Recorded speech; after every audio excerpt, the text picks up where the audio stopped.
March 29ರಂದು ವರ್ಷದ ಮೊದಲ ಸೂರ್ಯಗ್ರಹಣ. ಈ 3 ರಾಶಿಯವರ ಬಾಳು ಬೆಳಗಲಿದೆ. ಅಂದರೆ 3 ರಾಶಿಯವರ ಬಾಳು ಬಂಗಾರವಾಗಲಿದೆ. 2025ರ ಮೊದಲ ಸೂರ್ಯಗ್ರಹಣ ಇದೇ ಮಾರ್ಚ್ 29ರಂದು ಸಂಭವಿಸಲಿದೆ. ಇದರಿಂದಾಗಿ ಯಾವ 3 ರಾಶಿಗೆ ಸೇರಿದ ಜನರಿಗೆ ಬಂಪರ್ ಲಾಭ ದೊರಕಲಿದೆ ಎಂಬುದನ್ನು ಈ ವಿಡಿಯೋದಲ್ಲಿ ತಿಳಿಯೋಣ. ಜ್ಯೋತಿಷ್ಯ ಶಾಸ್ತ್ರದ ಪ್ರಕಾರ 2025ರ ಮೊದಲ ಚಂದ್ರಗ್ರಹಣವು ಹೋಳಿ ಹಬ್ಬದ ಸಂದರ್ಭದಲ್ಲಿ ಸಂಭವಿಸಿತ್ತು. ಇದರ ನಂತರ ವರ್ಷದ ಮೊದಲ ಸೂರ್ಯಗ್ರಹಣವು ಇನ್ನೇನು ಸ್ವಲ್ಪ ದಿನಗಳಲ್ಲಿ ಸಂಭವಿಸಲಿದೆ. 2025ರ ಮಾರ್ಚ್ 29ರ ವರ್ಷದ ಮೊದಲ ಸೂರ್ಯಗ್ರಹಣವು ಅಮಾವಾಸ್ಯೆಯ ದಿನ ಸಂಭವಿಸುವುದು. ಈ ಸೂರ್ಯಗ್ರಹಣವು ಮಧ್ಯಾಹ್ನ 2:20ರಿಂದ ಆರಂಭವಾಗಿ ಸಂಜೆ 6:16ರವರೆಗೆ ಇರುವುದು.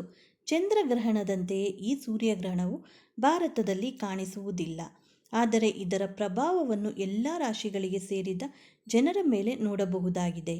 ಈ ಸೂರ್ಯಗ್ರಹಣವು ಮೀನರಾಶಿ ಮತ್ತು ಉತ್ತರ ಭಾದ್ರಪದ ನಕ್ಷತ್ರದಲ್ಲಿ ಸಂಭವಿಸಲಿದೆ. ಈ ಸಮಯದಲ್ಲಿ ಸೂರ್ಯ, ರಾಹು, ಶುಕ್ರ, ಬುಧ ಮತ್ತು ಚಂದ್ರ ಈ ಎಲ್ಲ ಗ್ರಹಗಳು ಮೀನರಾಶಿಯಲ್ಲಿಯೇ ಚಲಿಸುವುದು. ಹಾಗಾಗಿ ಈ ಗ್ರಹಣದ ಪ್ರಭಾವ ಮತ್ತು ಮಹತ್ವ ಬಹಳ ಹೆಚ್ಚಾಗಿರುವುದು.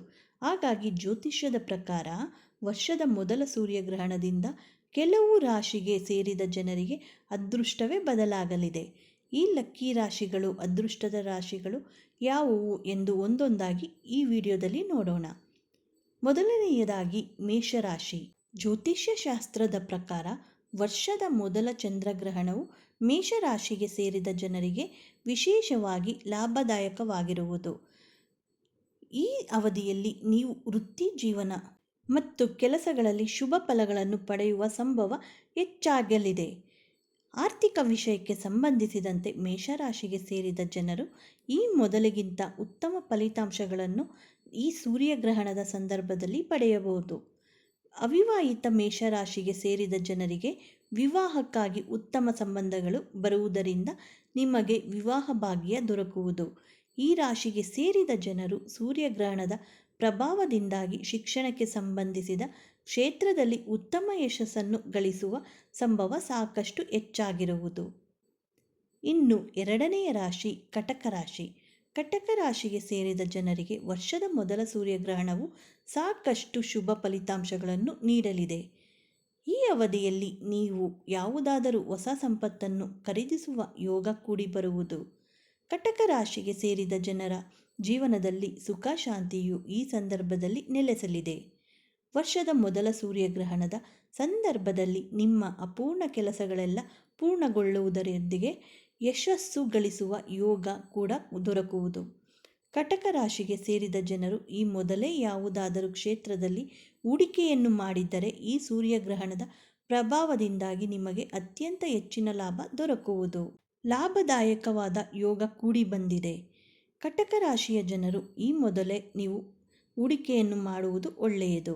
ಈ ಸೂರ್ಯಗ್ರಹಣದ ಪ್ರಭಾವದಿಂದಾಗಿ ನಿಮಗೆ ಅತ್ಯಂತ ಹೆಚ್ಚಿನ ಲಾಭ ದೊರಕುವುದು.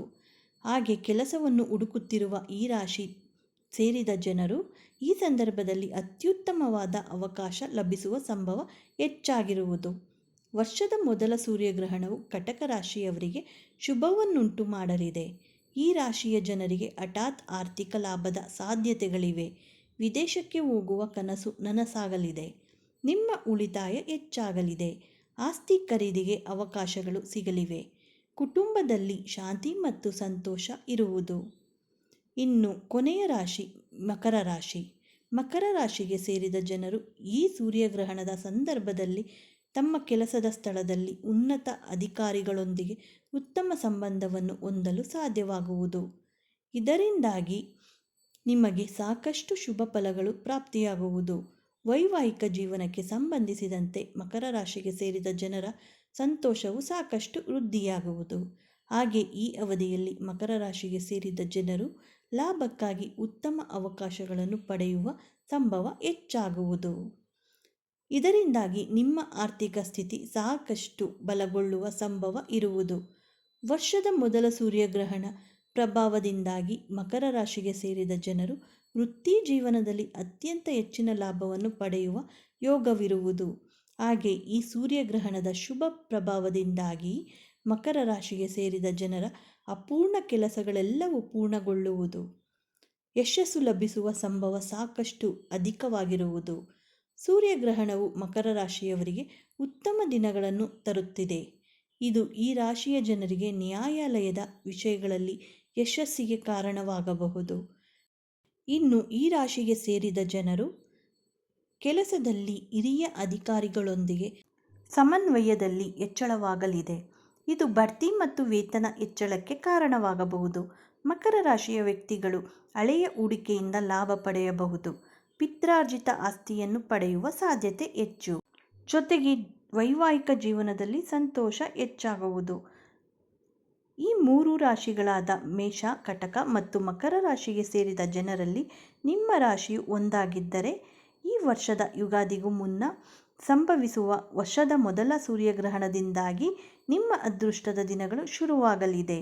ಹಾಗಾಗಿ ಈ ಸೂರ್ಯಗ್ರಹಣದ ಪ್ರಭಾವದಿಂದಾಗಿ ನಿಮ್ಮ ಧನ ಸಂಪತ್ತು ವೃದ್ಧಿಯಾಗುವುದರೊಂದಿಗೆ ನಿಮ್ಮ ಜೀವನದಲ್ಲಿ ಸಂತೋಷ ಸಮೃದ್ಧಿಯೂ ಕೂಡ ನೆಲೆಸುವುದು.